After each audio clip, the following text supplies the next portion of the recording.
push Putin to negotiation table. And as I said previously, so we are ready to speak in any kind of format, bilateral, trilateral, doesn't matter, just peace. This is important. And we don't speak about NATO or NATO. For Ukrainians, it's very important. Of course, it's our decisions of allies to decide where we are. But are you willing to give up Yes, to but the NATO? most important thing for people in Ukraine, which are under each day's attacks, to have really strong security guarantees. NATO is the best, but weapon is very important. Allies on our side is very important. And between us, for us, bilateral security guarantees between me and President Trump is very important. I don't know, we didn't speak with details about it, but this is the most important document because the United States is very strong. Sir? President Trump, Peter? President Trump, you are the middleman right now, hoping to end this conflict. Who is doing a better job negotiating, President Zelensky or President Putin? I think they're both doing a great job in that sense. We have to get it done. We've got to take some of the hatred of each other. You know, they don't like each other. I say that in front of President Zelensky, but I say it in front of President Putin too. They have tremendous bad blood. It's really is what is holding up, I think, a settlement. I think we're going to get it done, and we have to make it long-lasting. As I said in the Middle East, everlasting, right? Everlasting. And the Middle East is a much more complicated situation. You know, we had 59 countries involved, and every one of them agreed. And it's, you know, it's sort of amazing. Most people didn't think that was doable. This is going to be something I really believe that's going to get done. I had a very good talk yesterday with President Putin. I think he wants to get it done. And President Peter? Zelensky, right behind you. When we were in Israel with President Trump earlier in the week, we heard a lot about the difference in diplomacy between President Trump and President Joe Biden before him. What do you see as the biggest difference in diplomacy between President Trump and President Biden? President Trump has a big chance now to finish this war. President Biden now is not the president, so he doesn't have a chance to finish this war. And President Trump is really showed for the world that he can manage ceasefire in Middle East, and that's why I hope that he will do this, and we will also have such big success. For Ukraine, it's a big chance, and I hope that President Trump can manage it. I would say the biggest difference is one is extremely competent and the other one is grossly incompetent. Mr. President. Sir, a few weeks ago in New York when you two met, you said that you think Ukraine could ultimately take back all the territory that it's lost so far. Do you still think that's the case, or do you think there'll have to be some sort of You swap never of know. Look, territories? you know, war is very interesting. You never know, do you? You just never know. With war and peace, but you never know. Please. Russia calls Tomahawk supply to Ukraine as an escalation, yet it continues using similar cruise missiles like Caliber and Yeah. even... Who are you with? Who are you with? Ukraine. Ukraine? Yeah. But Russia continue even using the cruise missiles and also nuclear-capable ballistic missiles in Ukraine since 2022. So do you consider providing Ukraine with the Tomahawk or similar missiles as an opportunity to equalize the possibilities of Ukraine and Russia and push Moscow to the negotiation Yeah. table? Sure. We're going to be talking about that. That's why we're here. Okay? Fair question. Exactly as he told you to say it. But we're going to be talking about it. Okay? Yeah, please. What is your message to India and Hungary, who is still refusing? You said India and Hungary? Hungary. That's India an interesting. And Hungary. India and refusing Hungary. to It's an stop interesting buying- combination. Refuse to stop buying Russian oil. Well, India is not going to be buying Russian oil anymore. And Hungary is sort of stuck because they have one pipeline that's been there for years and years and years, and they're inland. They don't have sea. They don't have sea. And I spoke with the very great leader of Hungary, and they are, you know, it's very hard for them to get oil. I understand it. We have Hungary's in a very interesting position because they can't have ports. You know, they're surrounded by land. So we'll see what happens there. But India will not be buying oil from Russia. And they've already de-escalated, and they've more or less stopped. They're pulling back. They bought about 38% of the oil, and they won't be doing it anymore. Mr. President, Trump has been helping you in achieving peace in Ukraine. Who has? First Lady Melania Trump Yeah. has been helping in returning abducted Ukrainian children from Russian captivity. President Zelensky, do you appreciate those efforts? How do you assess them? And did you ask her to step in and to help you? No, she wanted to do it. She felt very strongly about the children, and she's done a really good job, I think, in bringing it to the fore. You know, we have a lot of children involved. Now, it's some people say it's 20,000, and some people say it's 300. There's a big difference between that, so nobody really knows. But she felt very strongly about the children. She thinks about the children all the time.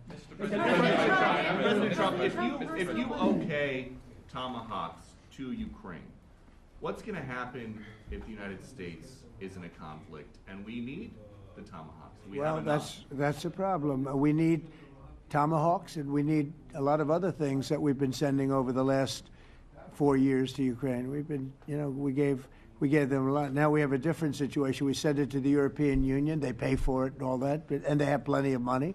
But it's beyond the money. You know, we need tomahawks, and we need a lot of other weapons that we're sending to Ukraine. One of the reasons we want to get this war over is exactly that. It's not easy for us to give. You're talking about massive numbers of very powerful weapons. So that's one of the things we'll be talking about. Hopefully they won't need it. Hopefully we'll be able to get the war over with without thinking about tomahawks. I think we're fairly close to that. Yeah, go ahead. Can I say, yeah, please. Just you to understand. So for today, of course, we want to finish this war, but the war is another technological war. You don't use just tomahawks. If you want to target a military goal, you need thousands of drones. It goes together with such missiles. Ukraine has such thousands of our production drones, but we don't have tomahawks. That's why we need tomahawks. But United States is a very strong production, and the United States has tomahawks and other missiles, very strong missiles, but they can have our thousands of drones. That's why where we can work together, where we can strengthen American production. And so just so that I understand, so you're suggesting kind of a trade.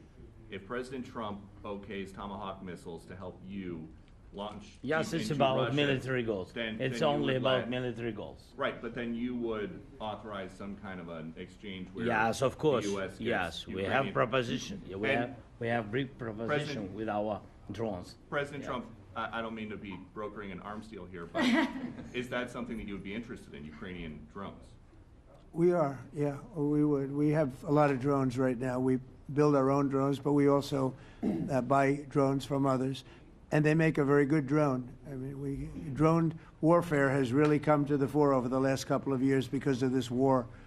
I will say, there's nothing like the jets. You know, we knocked out a lot of drones in Israel. We were knocking them out for Israel, and we were doing it with extremely fast and powerful jets, following the drones and knocking the hell out of them. So, it's, you know, we know a lot about the drones, and we know a lot about the great jets, the great ones. The ones, well, and the B-52s, which were totally they were stealth. They were undetectable. So we have a lot of different weapons. And, you know, I have an obligation also, though, to make sure that we're completely stocked up as a country, because you never know what's going to happen. In war and peace, right? You never know what's going to happen. So we're going to be talking about tomahawks, and would much rather have them not need tomahawks, would much rather have the war be over, to be honest, because, you know, we're in it to get the war over. We're selling a lot of different types of weapon, as you know, to the European Union. We're not in it for that. We're in it to get it over. We're losing thousands of people a week, thousands of people, Russian, Ukrainian, and mostly soldiers. I mean, mostly soldiers. But we're in it to see that end. And if we can end quickly, and I think we can. I mean, I had a very good talk yesterday. We're going to be talking about it. But I had a very productive talk yesterday with President Putin. We'll see what happens. But the war in the Middle East was far more complicated. We got that one done. And I think we have a good chance. I think President Zelensky wants it done, and I think President Putin wants it done. Now all they have to do is get along a little bit. President Can you Trump. give us an update on the trade negotiations with China, or perhaps Secretary Bessent? Yeah, I will, and I'm going to let Scott do that. But I think we're doing very well. I think we're getting along with China.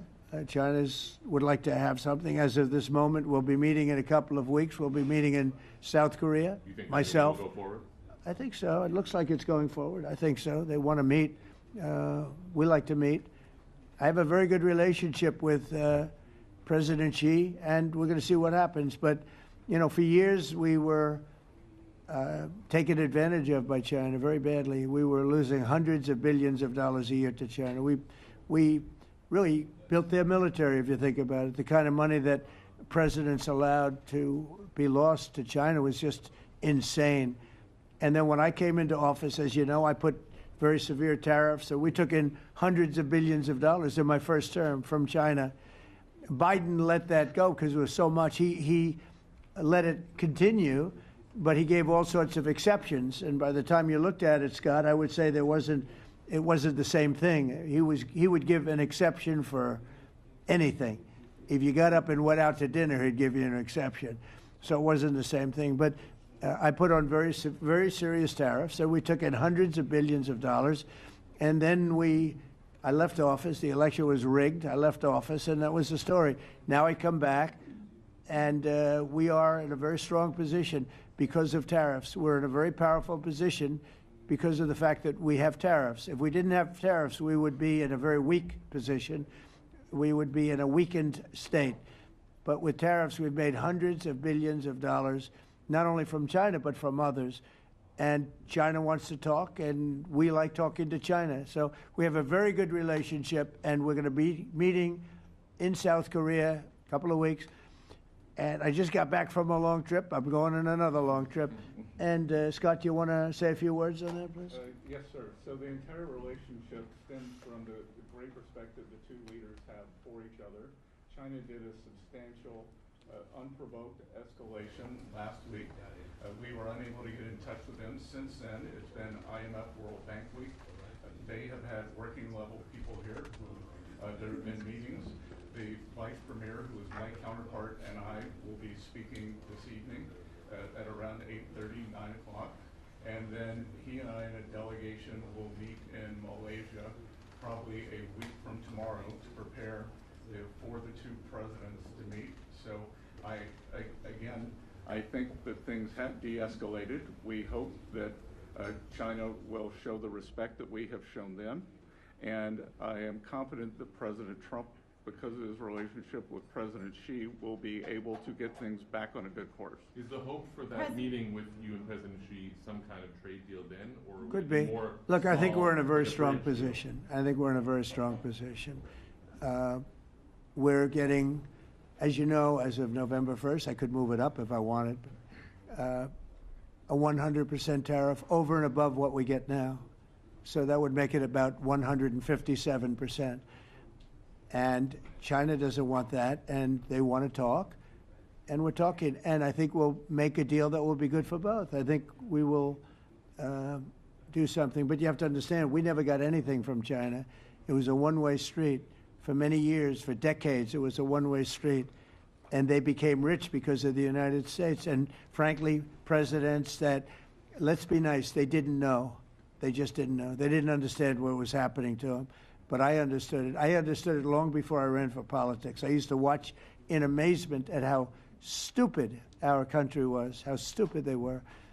And we're not stupid anymore. And that includes with the European Union. That includes with Japan and South Korea. All we want to do is be treated fairly. But the fairly is hundreds of billions and even trillions of dollars coming into the United States. And it's our national security is secure because of tariffs. If we didn't have tariffs, we would have no national security. So it's very important. Will you seek China's help in ending the war in Ukraine? Do you need them to put pressure on Russia? I'll be discussing that, but I'd love to see it ended before that. President I mean, I think we have a chance of ending the war quickly if flexibility is shown on behalf, and again, we're not losing people. The United States is not, we're not losing people, we're not spending money, we're getting paid for the, ammunition and missiles and everything else that we're sending to the European Union, but to NATO. But it's very similar. If you look at the countries, I mean, it's very similar. And we just made a very fair trade deal with the European Union, and what we wanted, and we made a very good deal with NATO too. They pay for all of this. That's not what we're in this for. We're in it to save thousands of lives every week. Thousands and thousands of lives. That's why we're in it. And I think we have a very good chance of bringing this war to a conclusion. Europe's president and your cabinet has done honestly an excellent job. I think that a lot of people could agree to that. Thank you. I'm speaking as someone who lost my father in a war, so I know the human cost.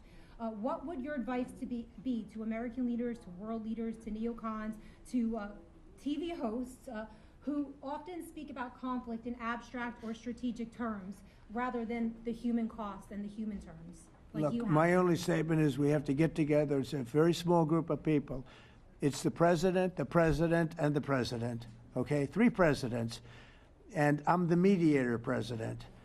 And I'm mediating not an easy situation. It should be easy, but it's a lot easier when people understand each other, and when they get together, and when they like each other. We don't necessarily have that situation as far as like is concerned. Maybe it can turn around. Maybe it can. But in the meantime, we'll have them keep a little bit of distance, and we're going to see if we can get it done. This is number 9, okay? This will be number 9 for me. I've solved 8, including the Middle East. I've solved 8. This, I thought, would have been among the easiest. We solved, President Putin mentioned yesterday Armenia, all of the different wars. He said it was amazing because but the big one that he was surprised that we were able to settle was the Middle East. He thought it was incredible. He was very generous in that sense. This should be something we're able to settle, and I think we will be able to settle. Yeah, Brian. Yes, sir. On that note, you will go down as the peacemaker, no doubt, and you will resolve this war. Well, we resolved 8 others. It's funny how people say that. If you get this one, every time I do one, they forget about that one. I solved 8 wars. Go to Rwanda and the Congo, talk about India and Pakistan, look at Thailand, look at all of the wars that we solved. And every time I solve one, they say, if you solve the next one, you're going to get the Nobel Prize. I didn't get a Nobel Prize. Somebody got it who's a very nice woman, very nice. I don't know who she is, but she was very generous. So I don't care about all that stuff. I just care about saving lives. But this will be number 9. But every time I solve one, they said, sir, if you solve one more, you're going to be known as a peacekeeper. So to the best of my knowledge, we've never had a president that solved one war. Not one war. Bush started a war. A lot of them start wars, but they don't solve the wars. They don't settle them. And especially when they have nothing to do with us. I guess just about all of these wars had nothing to do with us. But I saved tens of millions of lives. The Prime Minister of Pakistan said, I saved millions of lives in interceding on Pakistan, and you look at Pakistan and India as an example. That would have been a bad one, 2 nuclear nations, right? So I say this, this is pretty much the last one, although I do understand that Pakistan attacked, or there is an attack going on with Afghanistan. That's an easy one for me to solve if I have to solve it. In the meantime, I have to run the USA, but I love solving wars. You know why? I like stopping people from being killed, and I've saved millions and millions of lives, and I think we're going to have success with this war. Wait, please. This, President Zelensky, this is your 3rd time over here. Oh. And by the way, you look excellent. Thank you, sir. Thank you. For you, by the way. This is your 3rd time here. How different sitting across from the president is this time versus the 2 previous times here at the White House, and how confident are you hearing the success rate of solving these prior wars that he can get this war solved? First of all, about suit. The same suit because the same president. It's very simple. The next president will have another suit. Yes, about our relations with President Trump, I think we have important dialogues, and I think we begin to understand each other. Yes, and I know that President is briefed very well about situation in the battlefield, and he knows a lot what's going on the battlefield in Ukraine, and I think it really helps when you know a lot of things, a lot of details about one or another war. It helps a lot, but we are still in war, and I hope Mr. President, we can manage. You are being I think clear it's that there are some important. countries that are not meeting their commitment. You pointed out Spain. They said that it's impossible. No, for them- Spain has not come through. No, Spain has not been loyal to NATO. Spain has been, they're the only one. Everyone went up to, as you know, I mean, you were at 2% and they all went up to 5%, but Spain disagreed with that. I think Spain should be reprimanded for that. I think it's very bad that they did that, but that's up to them. That's up to NATO and Spain. From Mr. your President, from your Putin- option, they cannot be expelled from NATO. Can they or not? They cannot, according to the treaty, but they also claim that they are protected by the European Union umbrella for trade. Well, So- the other people, many of the other countries are in the European Union too. They're not complaining, right? President Zelensky can tell you that Sort Putin of is serious. interest. That's Mr. of President, interest. Mr. Does President, They're President protected by Zelensky tell you that- Mr. President. Yeah, please go ahead. Thank you, Mr. President. Do you think you can carry the momentum from the Middle East deal over to this deal? And I if do. so, how does that move the needle? Yeah, in I this do. I situation? think we carry a lot of momentum, a lot of credibility. Getting Middle East done was very important. Nobody thought it could be done. That was one nobody thought could be done, and we got it done.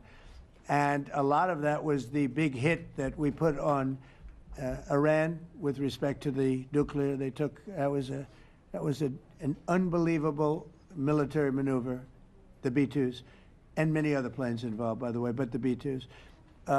Yeah, I think nobody expected that to happen. And, you know, we had 59 countries involved, and these were countries very diverse.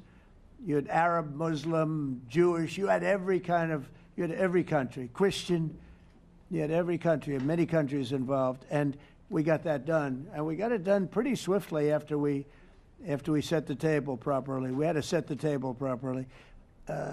This should be one that we get done. And I think the table is set properly here now, too.